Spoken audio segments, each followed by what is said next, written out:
ओम नमो आदेश। दोस्तों, आपको जो ये हरित पट्टिका का दृश्य दिखाई दे रहा है, ये जो पौधे दिखाई दे रहे हैं, ये पिछले वर्ष अगस्त माह में लगाए थे। श्रीमती परमा देवी व उनके सुपुत्र श्री रामेश्वर लाल जी देवेंद्र जी प्रजापति, जिन्होंने अपने पिताजी की पुण्य स्मृति में ये वनखंड तैयार करने का संकल्प लिया और अपने निजी खर्चे से 1,50,000 रुपये खर्च करके 100 पौधे लगाए। ये 1 किलोमीटर लंबी हरित पट्टिका है, वनखंड है, जो इन्होंने अपने पिताजी की पुण्य स्मृति में लगाया। इन पौधों की खासियत देखो, एक साल में बहुत शानदार ग्रोथ की है। ये जामुन का पेड़ है, ये पीछे पीपल है, उसके पीछे बरगद है।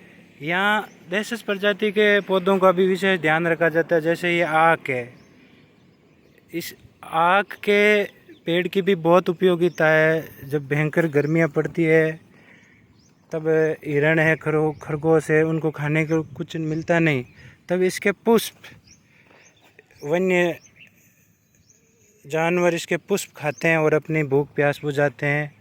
यहाँ ये देखो बेर है, जिसे मारवाड़ी में बोल्डी कहते हैं। ये भी हमारी देशज प्रजाति का हिस्सा है। इसे भी इन्होंने काटा नहीं है, बचा ही रखा है। आमतौर पर हम देखते हैं कि जब पौधे लगाते हैं तब देशज प्रजाति के झाड़ीनुमा प्रजाति के जितने पौधे उन्हें जेसीबी से हटा दिए जाते हैं, लेकिन उन्हें हटा नहीं। इसके अंदर एक घोंसला भी बनाया है, चिड़िया ने अंडा भी दिया है। यहाँ ये नीम का पेड़ है। यहाँ जैव विविधता को ध्यान में रखते हुए पौधों में भी विविधता रखनी चाहिए, उस हिसाब से पौधे लगे। देखो पीपल का पेड़, बहुत शानदार ग्रोथ की एक साल में। ये बरगद का पौधा, और पास में खेजड़ी शमी वृक्ष, ये हमारा राज्य वृक्ष है। और इसके अंदर भी देखो एक पक्षी ने घोंसला दिया है, ये भी खेजड़ी का पौधा। और ये पास में पीपल, और ये देसी बबूल, और ये खेजड़ी सुबह ही लग गई। वो ये खींप और ये शिणिया, इन्हें भी आमतौर पर हमें सफाई के नाम पर हटा देते हैं, लेकिन छोटे पक्षी या वन्य जीव से तितर है, मोर है, ये इन्हीं झाड़ियों में छिपकर अपने अंडे देते हैं। ये हमारा मरुस्थल है, वो जैव विविधता में सबसे आगे है, थार का मरुस्थल। और जैव विविधता में सबसे आगे होने का कारण भी यही है क्योंकि यहाँ की देशज प्रजाति है जो पक्षियों के लिए विशेष उपयोगी है और शरण स्थलीय है। इस कारण हमारा थार का मरुस्थल विश्व के अन्य मरुस्थलों में सबसे ज़्यादा जैव विविधता लिए हुए है। ये बरगद का पौधा देखो, नए नए कोंपल निकाल रहा है, कितना शानदार पौधा है। ये पास में खेजड़ी अगर पौधों को थोड़ी शरण मिल जाए तो यहाँ जितने पौधे हमने लगाए हैं उससे ज़्यादा तो यहाँ खेजड़ी और बेर यानी बोल्डी के पौधे अपने आप लगे हैं, सवते लगे हैं। बहुत शानदार ग्रोथ की है। कुछ पौधे फलदार भी लगे हैं ताकि पक्षियों को भोजन मिलता रहे। ये जामुन का पौधा है। ये विविधता में गुलमोहर का पौधा है। हालांकि गुलमोहर थोड़ा ज़्यादा पानी मांगता है, हमारी जलवायु का अनुकूल नहीं है, लेकिन इसको लगा दिया। अभी हम पौधों में औसत हिसाब से बहुत पीछे है, इसलिए हमें किसी भी पौधे का ज़्यादा विरोध नहीं करना चाहिए। ये कुमठा है, कुमठा जो बहुत कम पानी में हो जाता है, ये भी सवता ही लगा हुआ है, इसका संरक्षण भी करना है। बरगद, पीपल, बहुत शानदार, बहुत अच्छी ग्रोथ की है इन पौधों ने। ये गुलर का पौधा है, ये भी पक्षियों के लिए बहुत उपयोगी है। और आगे जो दिखाई दे रहे हैं केर, ये केर का भी यहाँ संरक्षण किया है, इन्हें काटा नहीं है क्योंकि केर बहुत उपयोगी पौधा है। केर की शाखाएं झुकी रहती है, वन्य जीव अपना घर बनाते हैं। ये रोइडे का पौधा, राज्य पुष्प रोइडा, बहुत खूबसूरत, कितना अच्छा, बहुत सुंदर। हमें इस प्रकार पौधों में भी जैव विविधता बनाए रखनी है ताकि वो ज़्यादा ग्रोथ करे।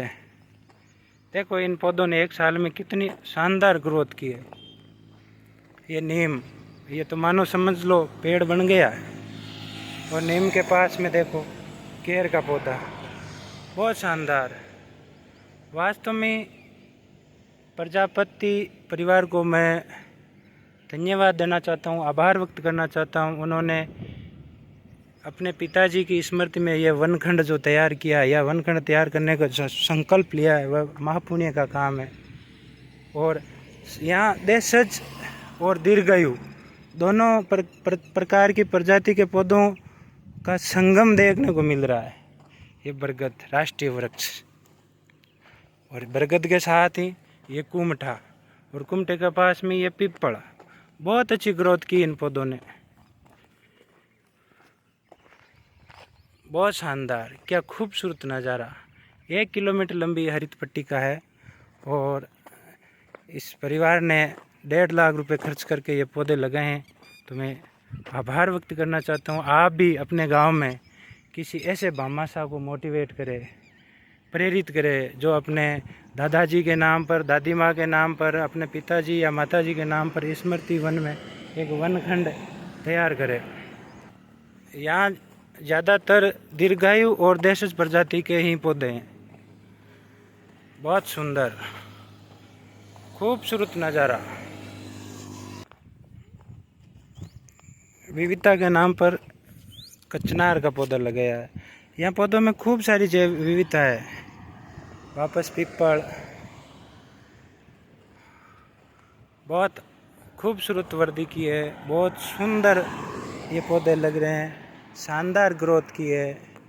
और खेजड़ी और बेर के पेड़ भी अपने आप सवते उगे, इनका भी यहाँ सवते संरक्षण हो रहा है।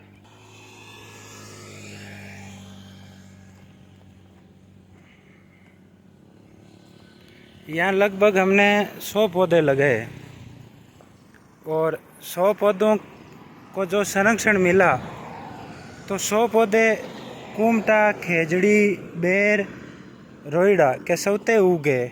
इस प्रकार ये 200 पौधों का एक वनखंड तैयार हुआ है।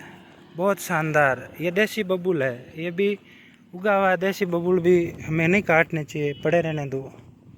ये खींप जो विलुप्त प्राय हो रहे हैं, और खींप के साथ ही पास में उगा रोइडा, ये भी कहीं से बीज उड़कर आया और सवते हो गया।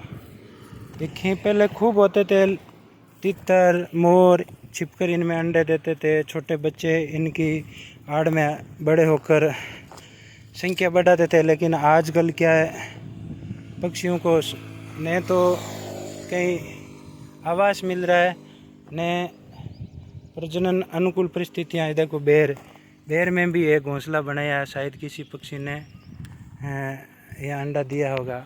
वो भी एक बेर का पौधा, पीपल, बहुत शानदार, बहुत खूबसूरत नज़ारा।